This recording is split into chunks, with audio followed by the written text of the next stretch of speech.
Hey everybody, and welcome back to the Illumineers Quest podcast, where we talk everything Lorcana, not just the newly announced multiplayer game coming out with Set 4.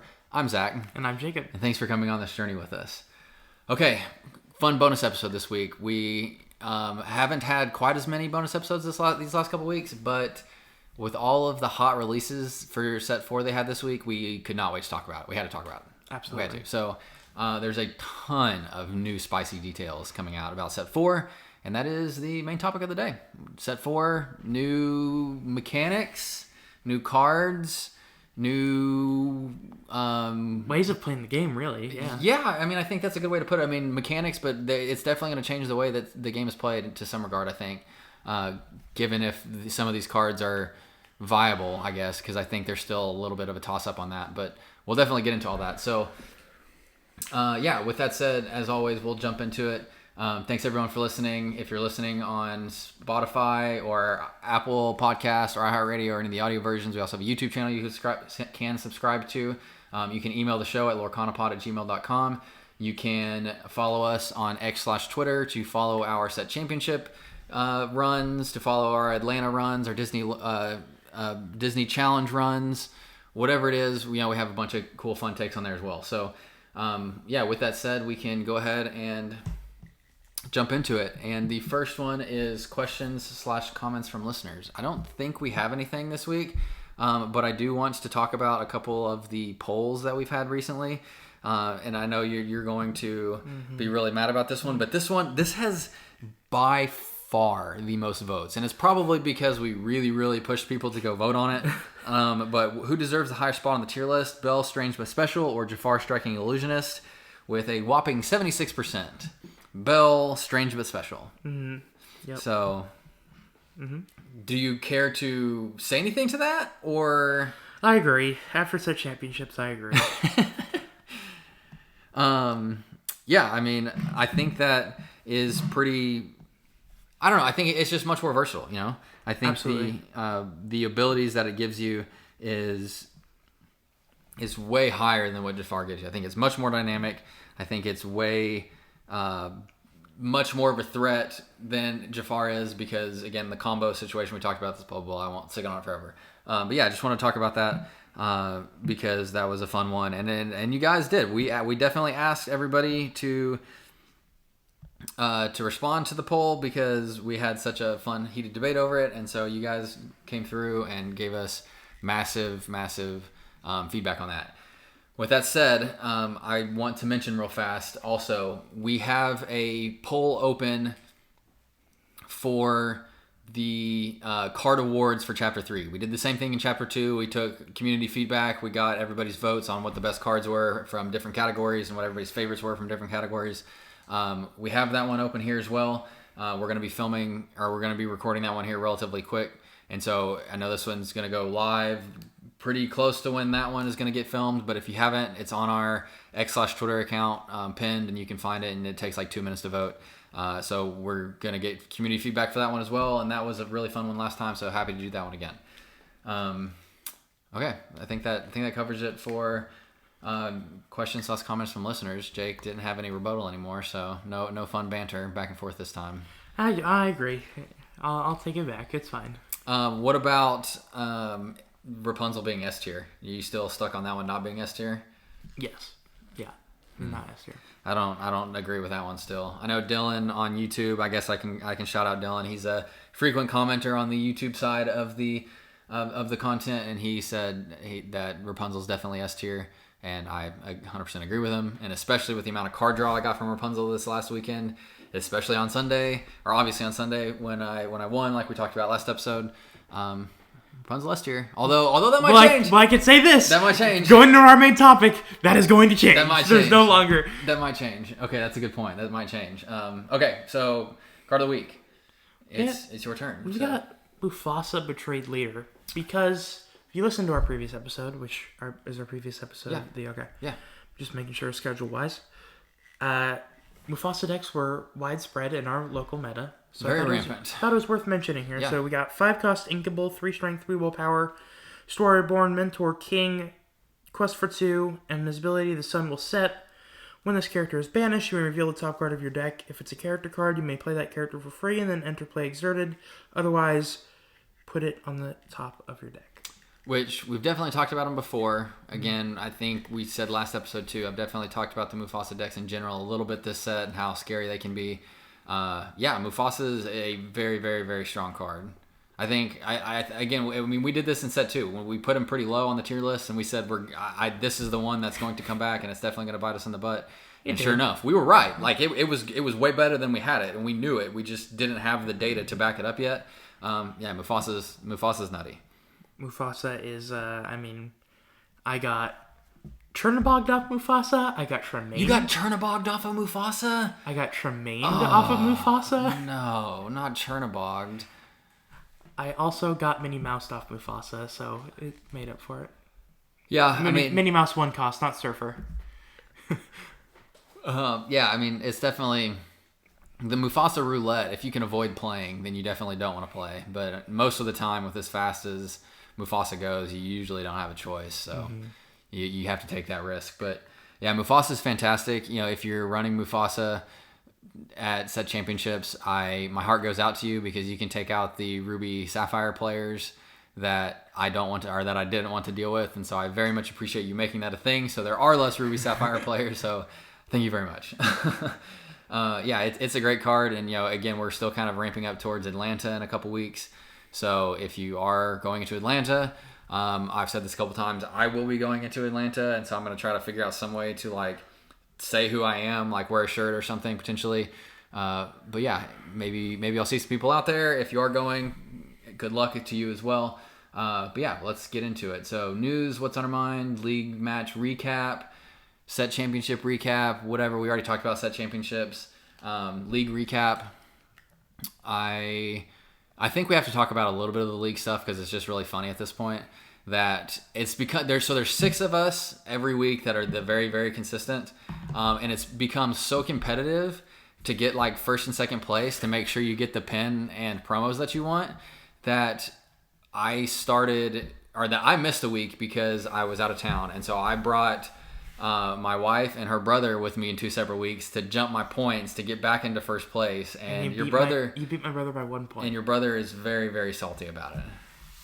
Very salty. He's pissed off. Yeah. Very much so. Yeah. And now Michael is in the same boat because he had to miss a week, and I think he's going to have to miss another week relatively soon, unfortunately. And so he's trying to get all of his friends and family to come to get the extra bonus points as well, so that he can make sure to try to stay in that top spot to continue with the pin and promo card gathering.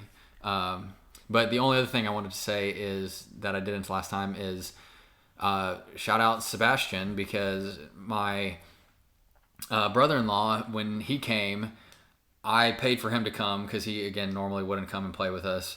And so I paid. He picked his pack at the end of the night to give to me, and sure enough, there was an Ursula Deceiver of All Enchanted in there. And so I still haven't made him cookies. I don't think he listens. I know he listens. I just don't think he listens every single week or every single episode anymore. So Sebastian, if you are listening, I have not forgot about the cookies. I've still been really busy this week with all the set championship stuff for this weekend. I will be making you cookies. That is 100% promise. And I am very grateful for you picking the Ursula Deceiver of All pack. There you go. So yeah, that's the first time I've ever gotten an enchanted out of not a booster box or not, just a loose pack. And so it was super crazy for that to happen. No, that was a wild night. That was crazy. Okay, so do you have anything else aside from the main topic / news, which is the main topic again? Well, I'll just say this is the news topic. They just announced 4 other cards. Oh, so we got 4 more to talk about today? Okay, well, getting into the main topic again, we're talking about set 4 cards. There's a lot of spicy stuff. 5.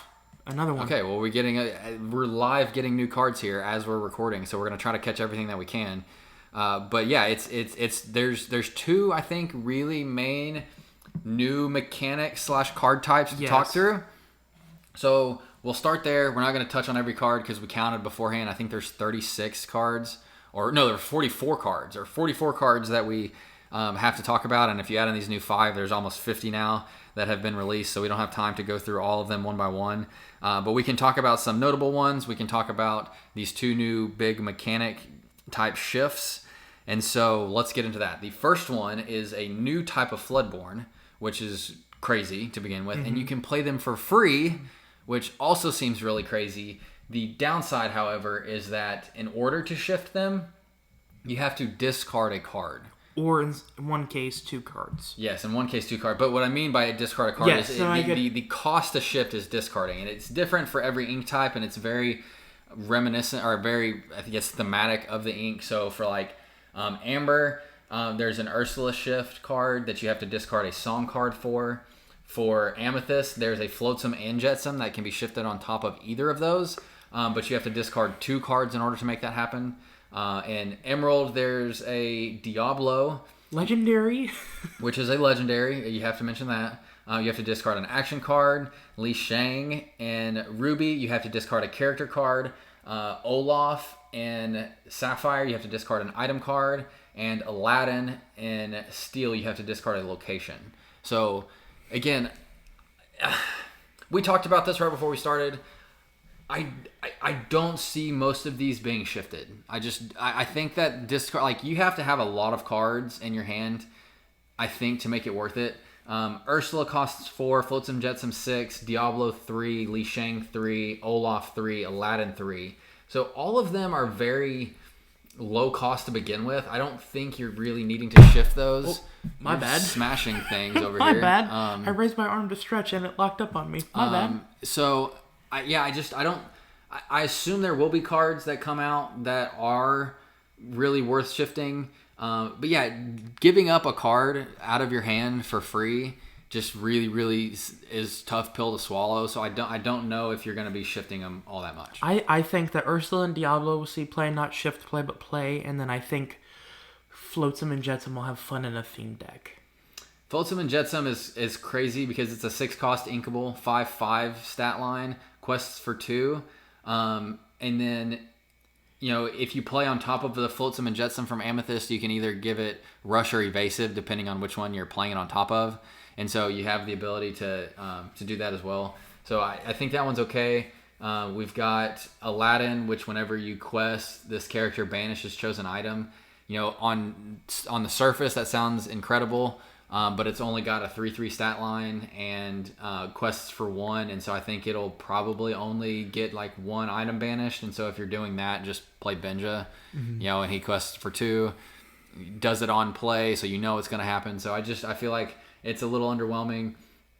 Diablo is one, like you talked about, that has some potential. Diablo is evasive with a 2/2 stat line, and his ability says during each opponent's turn, whenever they draw a card while this character is exerted, you may draw a card. So if like Diablo goes in and quests and you can't take him out, at the start of your opponent's next turn, they're going to draw a card, which means then you get to draw a card. And if they draw any card for any other reason, then you get to draw a card as well. And so, there's a potential to have a lot of good, cool card draw with Emerald. 2/2 stat line is very underwhelming to me. Again, I think this is probably going to get taken out pretty quickly. I know we talked about this before we started. You have Ursula Deceiver to kind of take care of some of those songs that are going to potentially remove it early on. But I'm not completely sold on Diablo yet. I'll put it that way. That's fair. All right, we can't. I'd like to talk about each one individually, but we really can't waste the time. Yeah, there's just so many. Again, the other ones I just don't feel have a ton of viability. I think again, the overall thing to think about here is the mechanic. I love the mechanic. I love the alternative cost to shifting. Like, I could see a world where you just don't have any more ink and you need to play something else to get some value. And so, I guess if you don't have any cards in hand, you probably can't shift it then, because if you can't discard what it's saying, then you're just not able to play it as a shift, right? Mm-hmm. Yeah, so I don't know. I mean, I think there is some value into some of these, a little less as a Floodborn shift, but more as just like a straight card, because some of them are decent. In general, again, I really like the idea. I think it creates a new dynamic and gives you essentially cards in your hand as a currency for ink instead, because if you don't have a bunch of ink but you've got a bunch of cards, then maybe it is worth shifting. Mm-hmm. So I think there's a give and take, but being as cards in your hand are such a hot commodity and such an important resource that it's very, again, hard to overcome that. So that's big new card type 1 that came out. There's another one. So there is another one. That's what we're going to talk about now. So we've had songs forever, obviously. But now we have duets, which I don't know if that's their actual name or not. I mean, I know they're just cards. They're songs sing together. Yeah, they're sing together. So you can still sing it. It's an action song. But the option for this now is called Sing Together.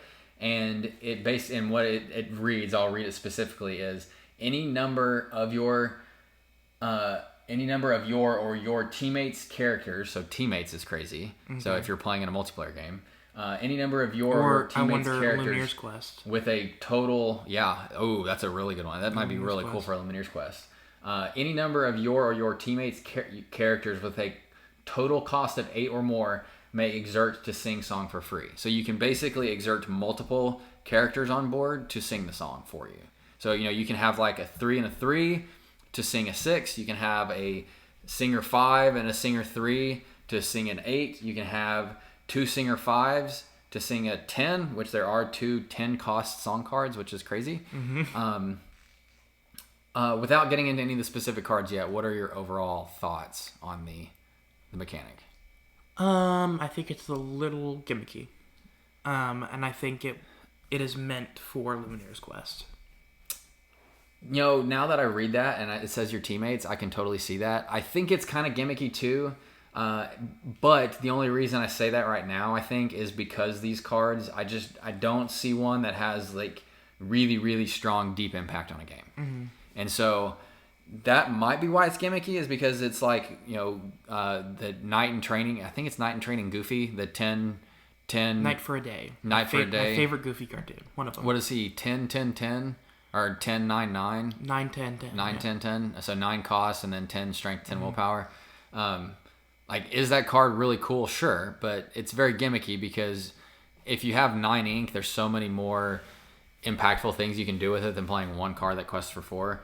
I feel like if you're going to exert 2, potentially 3 characters to sing a single song, it has to have a lot of impact. Mm-hmm. And as of now, I don't see any that do.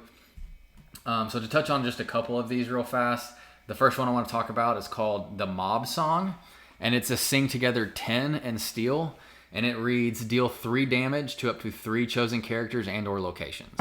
So I was hoping for something like this. Like, I wanted something that did blanket damage to all characters and locations on board, or maybe just all locations, or maybe like a double grab your swords, like a 7 cost, 7 or 8 cost to deal 3 or 4 damage to all characters on board. Which is funny. They're using widespread damage as the Gaston mob. You have Grab Your Swords and Mob Song. They're both the Gaston mob, which is just weird. I mean, I guess it kind of makes sense to stay on theme there, but yeah. So Sing 10 isn't nuts. I mean, you could have an aerial on board and something else that you could have a 3 cost and a 2 cost, but you don't want to exert 2 cards for this. No, but you can have... You got a 5, a 3, and a 2 is what I'm saying. Yeah, I see what you're saying. Yeah, well, aerial 5 and then the other 3 and the other 2 gets you to 10. Yeah, I don't know. I honestly, like, that doesn't bother me as much as just the mechanic itself. Like, deal 3 damage to 3 chosen characters for 10 cost. I'd rather just sing Grab Your Swords twice because you're dealing 4 to everything. Obviously, it's not locations, and you don't have the ability to choose a location with Grab Your Swords. But I think it being uninkable and costing 10 and not being like a blanket damage to everything is too much of a caveat to have to put stuff around. I don't see it being worth it. So I have a question as a tempo player. Ursula Deceiver of All, how does this work? If she's part of a singer, you get to do it again for free. Okay, then that makes the mob sound nutty. How many cards do you have to have on board to exert to sing 10, though? You'd have to have 4 characters because you don't play anything over 4. True. And so your entire board would have to sing this. True. And so it's just, again, it's not the value that you get, it's the cost associated with that value. The value is good, but the cost to get there is too high. Mm-hmm. If this were a 7 or an 8, maybe I would consider running 1 or 2. But at a 10, you're taking your entire board to maybe clear their whole board, but by the time you have enough characters on board to sing a 10, chances are they've got characters on board with more than 3 health or 3 willpower, and you're not actually taking everything out, which is why I would just rather double sing grab your swords. I know you have to have 2 cards to make that happen, but I think that's just a more viable option. Mm-hmm. Or Tink Swords. Tink Swords is doing 3 damage to everything. True. So I don't, again, gimmicky, yes, but not because of the mechanic, because of the card itself. Yeah. Does it have potential? Sure. Like, give me a Singer 10 that costs 5, and maybe I'll play it at that point. Which, not to spoil later. We'll get into that as well when we get into the individual character cards. The only other one I want to talk about in depth is A Pirate's Life, and it's a Sing Together 6. So it's a lot cheaper, and it is inkable. So I think right off the rip, this one's a lot more playable because there are 6 cost cards that can sing this as well. Mm-hmm. And so it's not, a requirement to have a bunch of cards pooled together to sing it. But the ability on this one says each opponent loses 2 lore, you gain 2 lore. So this alone, that's good passive lore. Plus, there's plenty of cards in Ruby already that cost 6. You've got Lady Tremaine, you got Madame Medusa, you've got Scar, which is played pretty frequently these days. You've obviously got Maleficent Monstrous Dragon. There's a bunch of cards over 6 cost already that are being played. So the passive lore generation is always going to be a thing. With it being inkable, I think Pirate's Life could see some play, but I don't love it still. I think it's a high cost. That late in the game, if it's like super late in the game to close it out or to keep your opponent from closing it out again, I think you could turn the tides that way. But it's just not like mind blowing to me, mm-hmm. I guess. Which I'm just gonna say from a Disney perspective, when I saw a song called "A Pirate's Life," I got really excited because I thought it was Pirates of the Caribbean. But it is Captain Hook. Yeah. So there are 4 more that have been revealed that are Sing Together songs. 1 for each ink. In Amber, there's Look at This Family, which lets you look at the top 5 cards of your deck. And you can put 2 character cards in your hand. That's the Family Madrigal song. It costs 7. So again, very, very high cost to do that. The second star to the right is a 10 cost uninkable song in Amethyst that says chosen player draws 5 cards. So again, if you're trying to draw 5 cards, I think they're just much more efficient ways than having to sing 10. That's just bonkers to have to get 5 cards for. Maybe if it was draw 10. If it was even draw 7, one-sided whole new world, then we're getting somewhere. But again, 10's just so high, and being uninkable is very, very risky. Under the Sea, which I think we already have one called Under the Sea, don't we? No, we don't. You said we did. We don't. We don't have it Under the Sea. What's the first chapter? The Amber one. Yeah, what's it called? That's part of your world, is it not? Maybe it is. I don't know. But anyway, so Under the Sea is a Sing Together 8. Put all opposing characters with 2 strength or less to the bottom of their player's deck in any order. So if you are, the early kind of synergies I've seen with this is Kita. It is part of your world, not Under the Sea. Is Kita, is going to reduce everybody's strength by 3. And then if you sing this on that same turn, then you're going to be able to basically remove their whole board to their deck. Mm-hmm. But again, Singer 8, Kita is only 5, so if you shift Kita, you have to have at least another 3 cost card on board. And so I think the combo necessary to make this happen is just really high. If it was inkable, yeah, sure, I'd probably run 2 of them and try to make a Kita deck. But uninkable, I can't get behind it. It's just too high of a cost. And then last one is Dig a Little Deeper in Sapphire. Look at the top 7 cards of your deck. Put 2 cards into your hand. Put the rest on the bottom of your deck in any order. It's like Sing Together, except a lot worse. So I can't get behind it. Yeah, I think there will be cards that have Sing Together that are worth it and that do make it an impact on the game. But as of now, it's kind of just a mechanic unveil, not really any super impactful cards. Yep, I agree. Okay, so with that said, let's talk about some of the more spicy cards that we are excited for. Is there a place that you'd like to start? Or do you want me to pick one first? Let's do the Muses. Yeah, I think that's a good place. That's one of the older ones from earlier in the week. So the Muses is a 4 cost, which, first off, love the Muses, love Hercules, love the art, love the card. 4 cost inkable in Emerald. It's 2/4 stat line, 2 strength, 4 willpower. It has ward. So it's going to be a lot like a lot of those other characters in Emerald that you like to set on the board and just have a bunch of effects on them. And the ability is whenever you play a song, you may return chosen character with 2 strength or less to their player's hand. So, if you're double singing with Ursula on turn 4, you play the muses, double sing with Ursula. Maybe you take out some characters, and then you have the ability to return a couple more characters to their hands because you're singing the song. So there is some potential there. 2 strength is a little weak against some decks, but in general, I think that's a decent. It has the potential to be good. If you can double friends on the other side and then do Kit's ability twice, that's pretty sick. Yeah, no, it definitely has some potential. But again, if your opponent's playing like the balance package and has a snake and a fox on board, then you're not getting the value out of it. And so it's kind of like Kit, where there has the potential to get a ton of value, it has the potential to get no value. Mm-hmm. And so I like it too. I'm not saying I don't. I think it has a lot of ability to shift the game depending on your opponent. It being inkable and emerald is obviously very, very enticing. So I think that's a solid start to emerald. And so I'll stick with emerald here real quick. We'll say signed contract, a new item that says whenever an opponent plays a song, you may draw a card. Pretty straightforward, but 2 cost inkable. You said that. More fun card draw for emerald, which I think is very much needed. I don't know how well this fits in there. I loved airfoil at the beginning of set 2 or of set 3.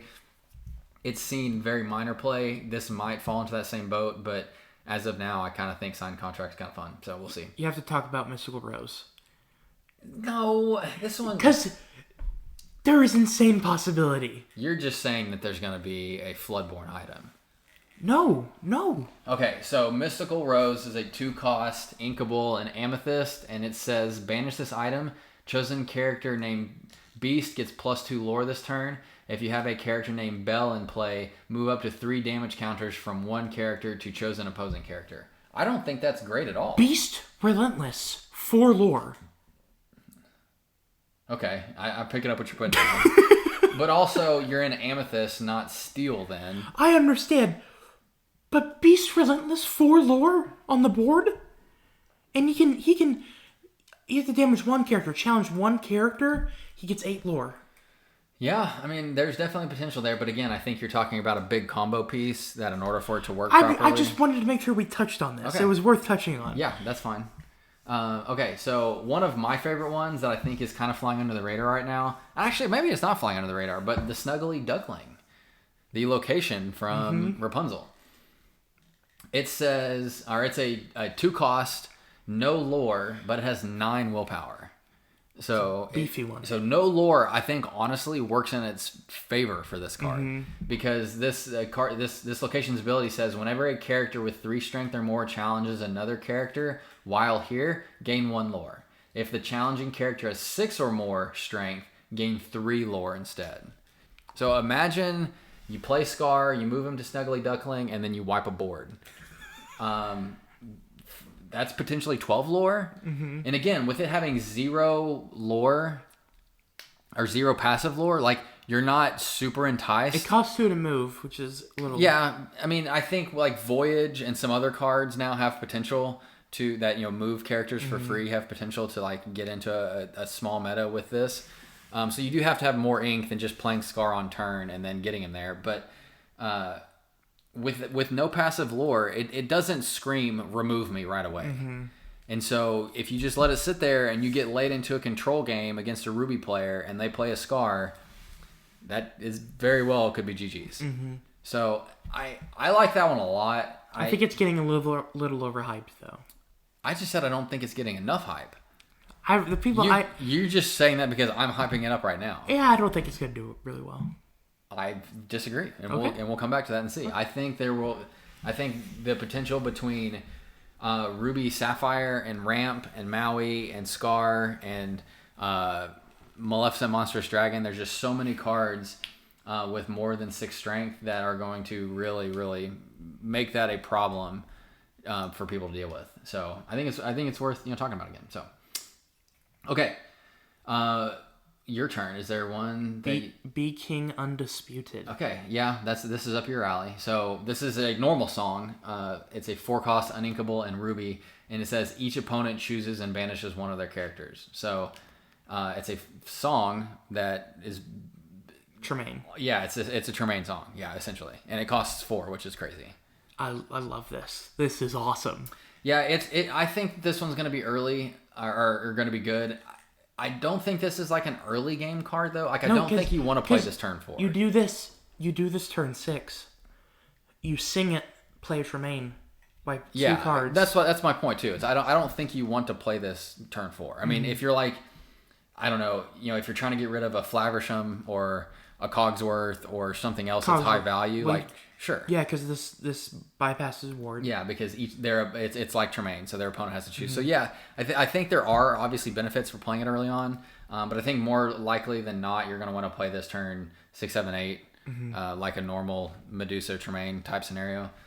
So yeah, Be King Undisputed. I think that will definitely. I mean, we've said this before too, that the removal that Ruby has is very, very meta driving. We've talked about it with Medusa and Beast. We talked about it with Medusa and Robin Hood. We talked about it with Tremaine at last set. And, you can't just play one card after Be Prepared because then they'll Tremaine you. So, again, I think that this is a good enough card that will drive the removal meta. So, that's a very, very good one to mention. Okay, there's 2 on this row I want to mention. And I guess I'll start with the Amber one because apparently I'm the Steel Song player now. You are. So, a new Ariel, which if this is not an enchanted, I will riot. It has to be. It has to be. One of the Ariels has to be. One of them. Or the Sonic Warrior that we've talked about, yeah. So this one is a 4-cost inkable. It is Ariel singing Mermaid. It is the very iconic scene from the movie where she's singing Part of Your World and she's like up on the rock and the waves splashing behind her. If you haven't seen the art, it's incredible. It's a 3/3 stat line with 2 lore, so that alone I think is gives you the pretty good card. But it's a Singer 7.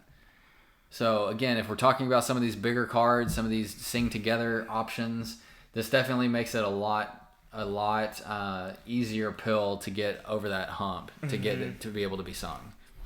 Yeah. Imagine singing "Be Prepared" turn 5. Like if you're super high, your massive aggro opponent. I really do think this will spur a Ruby Amber song deck. I think there are enough good Ruby songs now. I mean, we just Be King Undisputed. Yeah, we just talked about Be King Teeth Undisputed. and Ambition. Yeah. Be King Undisputed, Teeth and Ambition. So All-Scar. All-Scar songs. Ariel, you obviously have the normal 3-cost Ariel from Chapter 1 that can go grab those songs. You've got still got some Amber songs that are relatively good too. But I definitely could see a Ruby Amber song deck to rival the Ruby Amber Mufasa. I don't think there's a ton to say about that. Singer 7, that's obviously the highest singer we've seen. It can sing anything, any individual song as of now, and there's obviously a massive chunk towards singing any of those sing together songs, which we already mentioned aren't fantastic, but I'm sure there will be some that come out at some point. And then Quest for 2. I mean, Quest for 2. Yeah, that takes it over the edge. It's got Mufasa's stat line, so yeah, it's nice. Okay. I'm stealing one because I want to talk about this too. And we're on the page on the computer. The 3-cost inkable Sisu and Ruby, the emboldened warrior. I hope I'm saying that right. It's kind of blurry.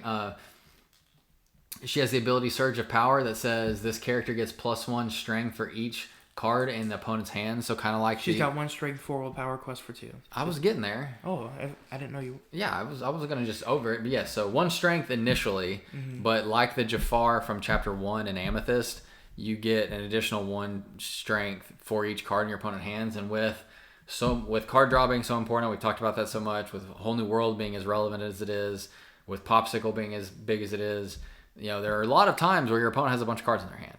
And this kind of punishes them for that. And it quests for 2. 1/4 stat line is pretty solid for a 3-cost.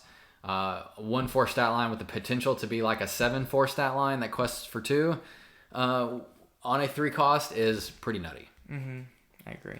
So I really, really, really like that one. Okay. next card. Your turn. Is there any of these? Any of the sidekicks? I don't think any of them are that fantastic. Only Raja, because why does he have the while you have no cards in your hand? It'd be a cool card if it didn't have that. Like, yeah, I mean, it's kind of that Tiana synergy. So where... it's got, while you have no cards in your hand, characters that cost 4 or less can't challenge this character. Yeah, I don't know. I mean, it's kind of. I don't think it needs the no cards in there. Like, just have the 4 cost or less can't challenge. Yeah, I mean, that would be really busted then. It'd still be, come on. I think it's... If you're playing this on turn 4, then everything else... Give it 2 willpower, it'd be fine. I mean, yeah, I don't know. It's fine. Whatever. It won't see any play. It's not a big deal. Okay. Ooh, yeah. Now we're getting into some spicy ones again. So a few ones here I want to talk about is Elsa Storm Chaser. She's a 3-cost uninkable and amethyst. And she has the ability that says, exert. Chosen character gains 2 strength plus rush this turn. So Challenger plus 2. Or Challenger plus 2 this turn and rush this turn. So I posted is Heroic Outlaw meta coming back. Because I know it's not on play. I know you have to exert and you have to live through it. But 4 willpower is pretty beefy. Mm-hmm. If you're like Zeusing this Elsa like right off the rip to get rid of her, then like fine, go for it. You know, I think that would be a slow enough play for your opponent to where you're gonna win that exchange. So I really, really like this one. I don't know if this is like going to be a super hyper meta card or if it's gonna be a little fringe. But I think it has a ton of potential to give any card rush. Mm-hmm. Yeah. I mean, give any card rush. Imagine this with Robin Hood. Like Champion of Sherwood. Yeah. Yeah, I mean that would be a fantastic way. You know, play this turn 3, shift Robin Hood turn 4. Well, I guess you don't need to shift it at turn 4 because then it gets rush. But yeah, I mean, give Robin Hood a 5/6 body. I mean, that's crazy. You know. Again, even characters that normally don't have that much strength, that are lower cost, that are kind of beefy from the willpower side, if they get Challenger plus 2 and rush, then they can go take something out and live through it. So I think there's a ton of potential there. Is it going to be the most busted card of all time? No, probably not. But this could be very much a card that like sneaks into the meta that's kind of flies under the radar because it's not a legendary. But it's still really good. I mean, it is rare, so it is going to be... I just wish it was whenever you quested, not exert. Yeah, but it only quests for 1. I mean, this is very much in the realm of, just stay on the board and keep exerting it. And technically, I mean, you could get into that Ruby Amethyst, like kind of Chapter 1 meta with Heroic Outlaw, where you've got Shield of Virtue back on the board again, and you're using the Shield of Virtue to ready her up to exert her again. Maybe you play, you're really late in the game and you're going that route. I mean, you go nuts. There's some spicy lines with her, I think. And so that's the only point I'm trying to make is I think there's some real potential there. Again, I'm not a master deck builder by any means, but I do see a lot of potential. Put it that way. Sure. Okay. I know which one you want to talk about, so have at it. No, I'll let you talk about it. You go for it. No, I just had Elsa. It's your turn. Go. I'll talk about Vision Slash. Yeah, I know. That's what you wanted to talk about. That's what I said. So go for it. 3-cost inkable item in Emerald. First ability, at the start of your turn, if an opposing character has damage, gain 1 lore. So already kind of spicy there. Like that's passive lore gain. A Emerald spellbook flute, if you will. Yeah, exactly. But then it has another spicy ability. Damage counters cannot be removed. I don't know which part of that is better. I honestly don't. I don't know. I in the same boat. Like, if this is very widely played, we talked about this, kind of teased this earlier on. Like, Rapunzel might really, really be hurt. Like, you have to have item removal, or Rapunzel's useless. Man, my brother, that he wanted Pabby to be good in Chapter 4. Yeah, Pabby took a huge nosedive with this one too. Yeah, he did. Way more than Rapunzel. He's done. Yeah, I think that this. I don't want to say this is going to be as like rampant as, or as included as, I don't know, Tinkerbell Giant Fairy, or like the most consistently good card forever. But there, I don't see this. I don't see a world where this isn't very, very good and very, very important to Emerald decks. I just don't. Absolutely. Because, you've got, is it Rat Trap? What's the one that says banish damage character from set 2? Oh. Yeah, there's No, you're talking about Ring the Bell? Ring the Bell. That's what there's Ring the Bell that damages any or that banishes any damaged character. So this has some synergies with that. If you need your lore, they can't get removed. That there's more synergies to like leaving some passive damage on people. It can't be healed, so it's not a Rapunzel liability anymore. And you're gaining a lore off that. And you're gaining lore, and then if you ever need to remove it, you can ring the bell. You've also got pack tactics, which we talked a ton about, that gets lore for each damaged character. You're going to make pack tactics a thing, No, I don't think pack tactics will, because you're getting the passive lore from this too. But again, there's synergies there where potentially it could help you close out a game, like if absolutely necessary. Could this be the beginning of the Emerald Steel damage deck that I was trying to... There's definitely more value there, yeah. I mean, again, I think the biggest problem we had on that Emerald Steel damage deck is the early game was just so weak. So if you're playing this turn 3, that's not helping your early game any. It's actually slowing you down, if anything. But yeah, I mean, I think there's a lot of potential there, and I think it will 100% be played. I mean, Emerald Steel now is so widespread and good that all this does is add to it and gives them more card draw. Or no, this didn't give more card draw, but gives them more passive lore, which could be very detrimental given the matchup to their opponent. So, yeah, I think Vision Slab is going to be one to watch out for sure. I absolutely agree. Okay, the last one I want to talk about is Imperial Proclamation, a fun Mulan one, and it is a Ruby 1-cost card that is inkable. So all of those stats right there alone are really solid. And it says whenever one of your characters challenges another character, you may pay 1 ink less for the next character you play this turn. So we're building out the Shere Khan meta too. Like this is very much on board with a lantern ramping or a dock questing to take one off that you see in Amber, but we're getting that kind of passive curve cutting in Ruby now. And I think that you throw in a Shere Khan to the mix where you're getting lore and a Queen of Hearts where you're getting cards from all that challenging. There's a lot of potential into a challenge deck now. Absolutely. I completely agree. All right. I don't want you to see these. I'm going to bring them up. I'm going to read them. I think I already saw them now that you said that, but yeah, go for it. Okay.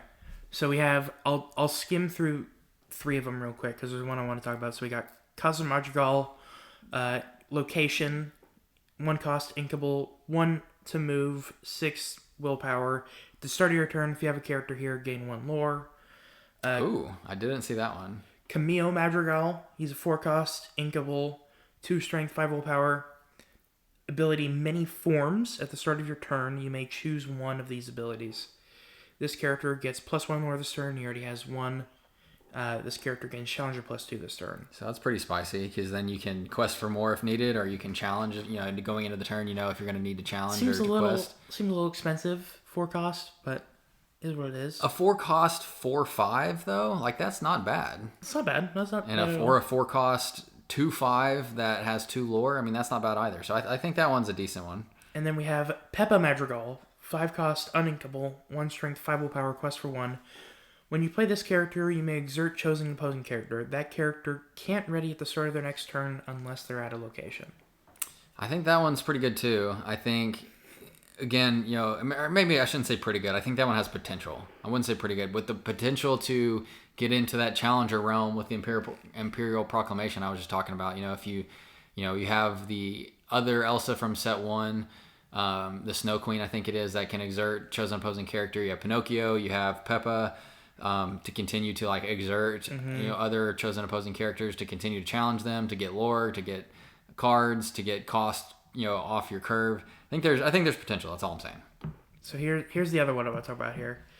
Isabella Madrigal, 5 cost, inkable, 3 strength, 4 willpower, quest for 1, evasive.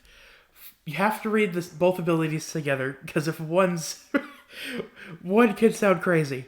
So the first one is, during your turn, if no other character is quested this turn, this character gets +3 lore. So could quest for 4 if she's the first one to quest. Second ability, whenever this character quests, your other characters can't quest for the rest of the turn. So this is good after Be Prepared then. I see a Sapphire Amethyst dime. Sapphire. Yeah, I mean there's definitely potential because this can be when she's played too. This can be during. She doesn't have to be exerted, like anything. She gets the 4 lore as long as other characters have quested. Yeah. No, I see what you're saying. I think I like what they're doing with a couple of these that that have multiple abilities with the Madrigals where you can do this or this. Like I mean I think it's very fitting for Amethyst. I also think I like it a lot that you have the potential to be very flexible with the cards. I think that flexibility gives them a way more life than they would otherwise. Yeah, I mean, I think that's what we're seeing kind of with the brooms on the other side of like a themed deck, right? Like we're seeing lots of different types of brooms and we're seeing lots of different types of madrigals. Yeah, for sure. Bruno's Return, did you see that one? I did not. That's the one. Oh, that was the 5th one I was talking about, but I didn't see what it does. Okay, so the last one that I see is called Bruno's Return, and it's an action in Amber that's 2 cost, uninkable. Return a character from your discard to your hand, then remove up to 2 damage from chosen character. This just seems like a busted. The chapter 1 card that I said was part of your world. That's not. No, you said it was Under the Sea. Oh, it was under. It was. I said it was Under the Sea, but it's part of your world. So yeah. So under this, or part of your world, is a 3 cost uninkable that says, but it's a song, so I guess it's a little different. It's just an action. Bruno's Return is just an action.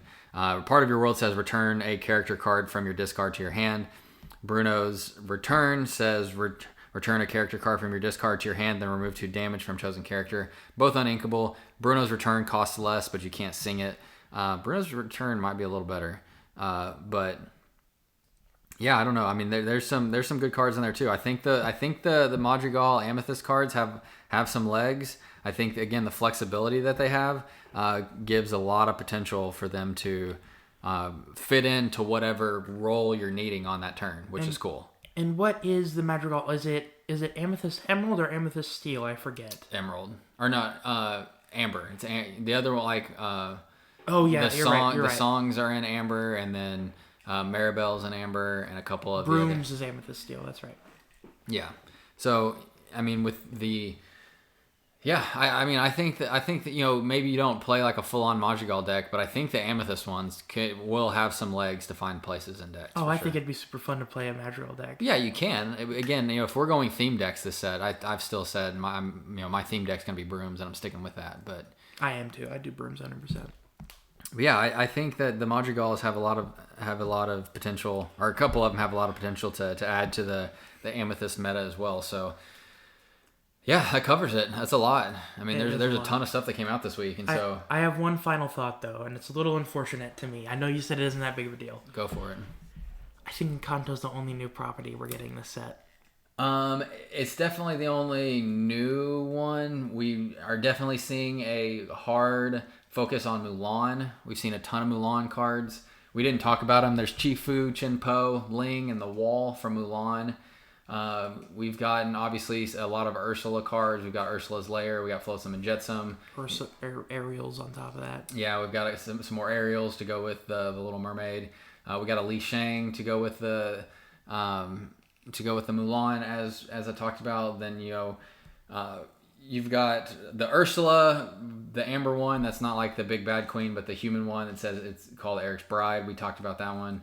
There's a couple more Hercules cards with the Muses and a new Hercules and a couple others.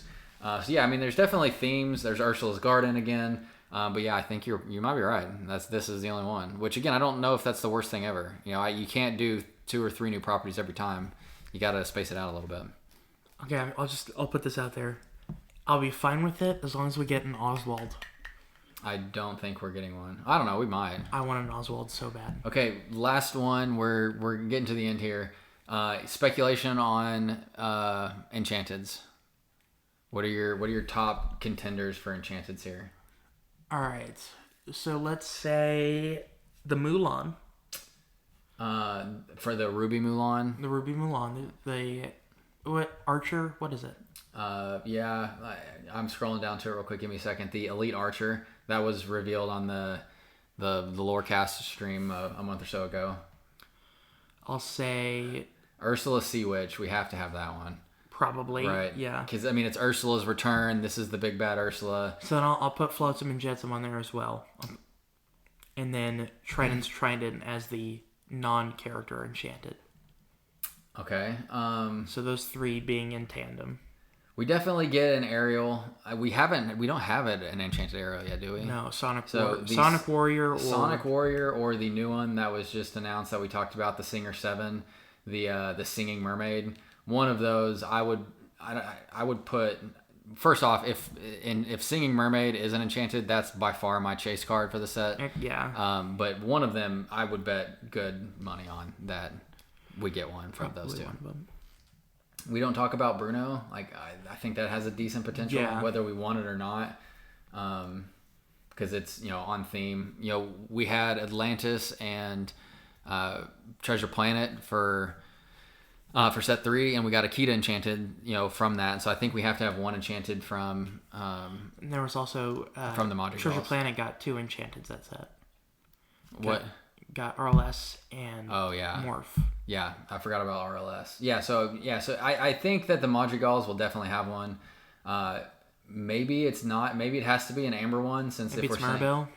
Maybe it's Maribel. I don't know. I would say Ursula Sea Witch, and then I would say one of those new ones. Here's, out of all of them, there's one that's guaranteed. What? Mickey Mouse. Has there been one each 3 sets? No. What was? But it's the sorcerer. The Sorcerer's Apprentice. Oh yeah, that's guaranteed. That was the playful sorcerer in steel. Yeah, I feel pretty strongly about that one too. That's my one guarantee you'll get an enchanted, which will be my chase. Yeah, I mean that one will be a really, really expensive one too. I would say for Amethyst, you have Ursula, and then you either have Bruno or one of the other Madrigals we just talked about, either Isabella. I'm gonna say Isabella. For Ruby, we really haven't gotten a ton of Ruby yet. You said Mulan, I like that. I wouldn't mind the Sisu one. We already have a Sisu enchanted, so maybe not. Be King Undisputed, maybe? I mean, that could be one of the song ones, yeah. Be King Undisputed, it's a pretty solid card. I would like that as an enchanted. I think there's a couple options out there already that are really good, but we'll find that out in a couple weeks, I suppose. Absolutely.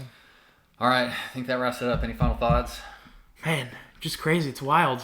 Like, a lot of new stuff. I'm gonna be honest. I'm really hoping this isn't another Rise of the Floodborn situation where like only a few cards will be used, and like more like Chapter 3, Chapter 1. Yeah. I mean, obviously I want them to be good, but I also liked Rise of the Floodborn, where everything I bought at the beginning was pretty much good enough to get me through the set. Where in Chapter 3 I had to buy a ton of singles. So, yeah. You understand like my thought process on that a little bit, but Yep. Okay. I think that wraps it up. I'll stop dragging this out. Let's do it. That takes care of it, everyone. Thanks again for listening, and keep posted for all the new card updates, and as we go through the Atlanta Challenge stuff, we'll keep you updated with all those as well. So take care. Thanks again. We'll see you soon. All right. Bye, guys.